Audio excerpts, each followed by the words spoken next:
يعني ذات يوم والله كان معي هذا الشيخ عبد اللطيف الطالقاني، وهناك يعني إخوان آخرون، الشيخ شيخ الحديث بالجامعة أشرف المدارس الشيخ رشيد عبد الرشيد زيد مجده، فحضرنا هناك يعني جامعة أبي بکر، جامعہ ابی بکر میں ہم لوگ جامعہ ابی بکر میں گئے تھے، جامعہ دراسات میں گئے، جامعہ ابی بکر میں گئے۔ حضرت ان دنوں میں تشریف لاتے تھے، مولانا عبدالسلام رستمی تفسیر پڑھاتے تھے۔ مولانا عبدالسلام رستمی جب حنفی تھے تو اس وقت 10,000 سے زائد طلبہ ان کے درس میں حاضر ہوتے تھے، سب کو سبحان اللہ۔ آدمی ماہر تھا، یہ آپ کو ماننا پڑے گا، تو مان نہ مان میں تیرا مہمان۔ اس لیے میں ان کی کتابوں سے استفادہ کرتا ہوں۔ مولانا عبدالسلام رستمی کی الموسوعۃ القرآنیہ ہے ان کی، سمجھے 6-7 جلدوں میں ہے۔ اسی طرح ربط پر ان کی جو کتابیں ہیں، اور تنشیط الاذہان ہے، اور النشاط ہے، کافی کتابیں ہیں۔ تو یہ سارے میں نے مطالعہ کیا ہوا۔ آدمی فاضل ہے، قرآن میں بڑی محنت کی، اور احسن الکلام جو ان کی تفسیر ہے وہ سعودی کی حکومت کے اس پر خرچہ پر چھپتی بھی ہے۔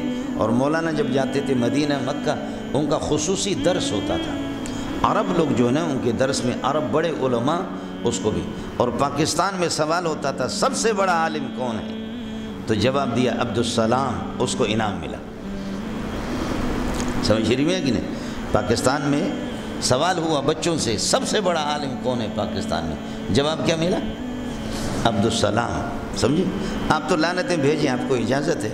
سمجھ شریف میں ہے کہ آپ تو کہیں گے یہ الیاس گھمن کے برابر کے بھی نہیں ہے وہ آپ کو اجازت ہے، یا آپ کہیں کہ اللہ آپ کو بھلا کریے کہ بولی منظور اس سے بڑا عالم ہے، ایسا نہیں ہے، آپ سمجھ رہے ہیں۔ لیکن یہ ہے کہ بہرحال تفسیر میں اس کی بڑی محنت تھی، لیکن غیر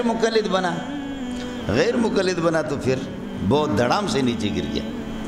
اب غریب غیر مقلد بنا مجبوری کی وجہ سے، یا ہمارے دوست نے مولانا طیب صاحب نے اس کو نکال دیا، خدا جانتا ہے کہ کیا صورتحال ہے۔ غیر مقلد بنا تو یہاں تفسیر پڑھاتے تھے، تو ان کے ہاں 150 لڑکے مشکل سے ہوتے تھے، کہاں 10,000 اور کہاں 150۔ اس لیے جماعت سے آپ کو جڑنا ہوگا، جماعت سے۔ میں نے حضرت کے آخری دن دیکھا تو ہم روتے تھے، ہمیں رونا آتا تھا کہ 10,000 ہمارے بزرگوں میں سے کسی کو بھی اللہ نے یہ مقام نہیں دیا کہ 10,000 طلبہ اس کے سبق میں ہوں۔ لیکن آخر میں بس یہی ہے، آدمی جب دھڑام سے جماعت چھوڑ دی، دیوبندیت چھوڑ کر کے غیر مقلد بنا، اور داڑھی منڈے اور ننگے سر والے 100-150 مشکل سے ہوتے تھے۔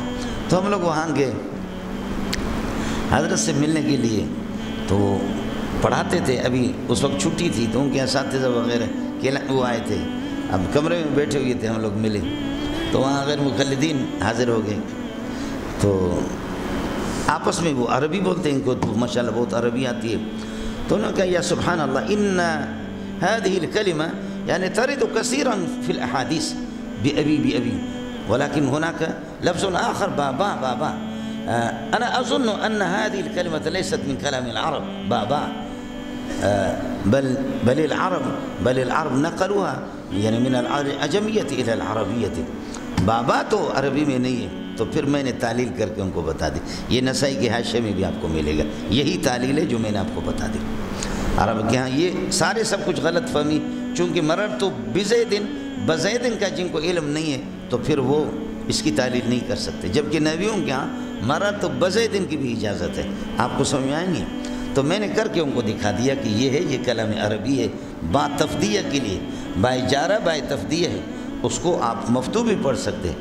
تفدیہ تجرید و درمانہ و انباشد گہے نیز و استعطاف وزبہر قسم شد مطلقہ، ملا عبد المتین صاحب، ملا کیا ہے عبد الرسول صاحب متن متین والے، اس کا شعر ہے تفدیہ تجرید و درمانہ و انباشد گہے نیز و استعطاف وزبہر قسم شد مطلقہ۔ مولانا غضب کا آدمی ہے شیعہ ہے لیکن غضب کا نحوی ہے، بہت بڑے نحوی ہے، سمجھے؟ جی اس کے بعد انہوں نے کہا من هذا الرجل، هذا هو المنظور البلوشی، هذا هو المنظور البلوشی۔ منظور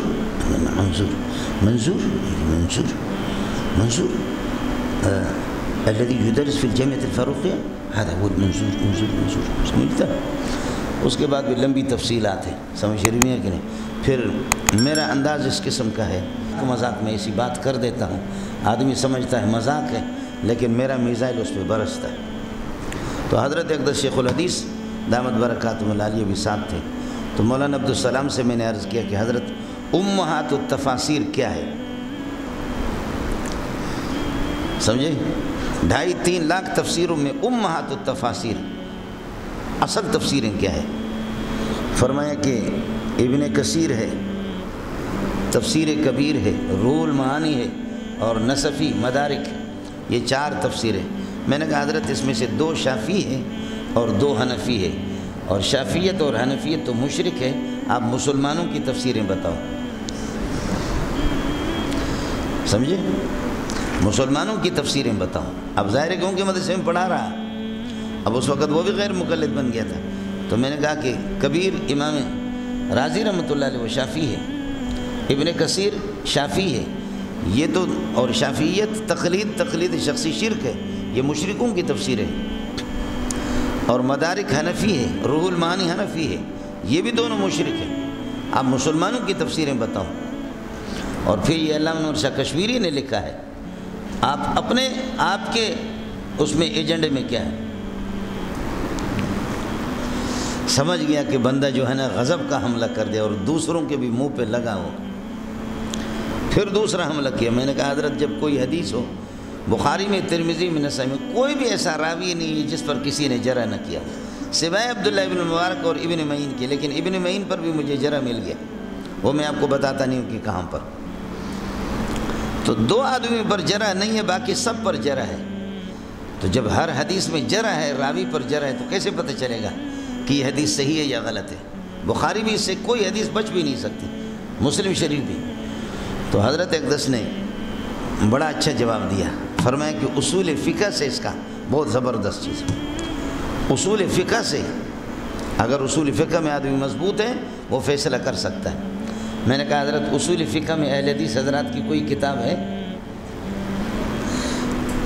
کا ارشاد الفول ہے۔ میں نے کہا وہ پرسوں لکھا تھا، شوکانی نے ارشاد الفول چوری کر کے حنفیہ سے لکھا، اس نے، وہ ٹکے کا آدمی بھی نہیں تھا۔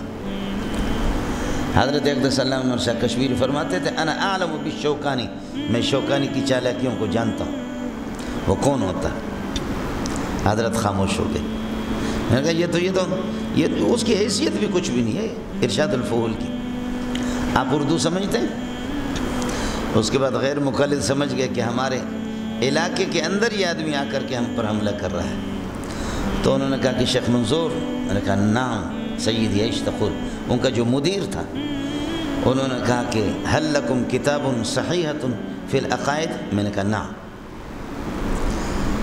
کہ کون سی کتاب؟ میں نے عقیدۃ الطحاوی میں آپ کو کلام ہے؟ کہتے بولا کہ آپ پڑھاتے نہیں؟ میں نے کہا ہم پڑھاتے ہیں، عقیدۃ الطحاوی پڑھاتے اور فقہ اکبر پڑھاتے ہیں، پڑھاتے ہیں۔ ان میں اگر آپ کو اعتراض ہے تو بولو۔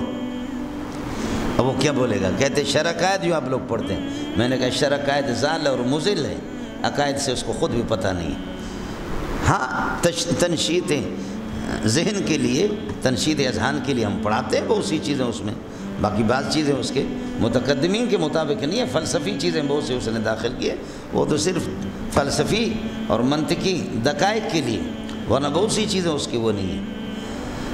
کہنے لگے ابو الحسن اشعری کے بارے میں کیا کہتے ہیں؟ میں نے کہا زبردست انسان تھا۔ کہتے اس کے تو سارے شرع قائد میں آپ پڑھاتے ہیں۔ میں نے کہا بولو ابو الحسن اشعری کی آخری کتاب زندگی میں جو لکھی الابانۃ عن اصول الدیانہ العقیدۃ الاسلامی، اس میں آپ کو کلام ہے؟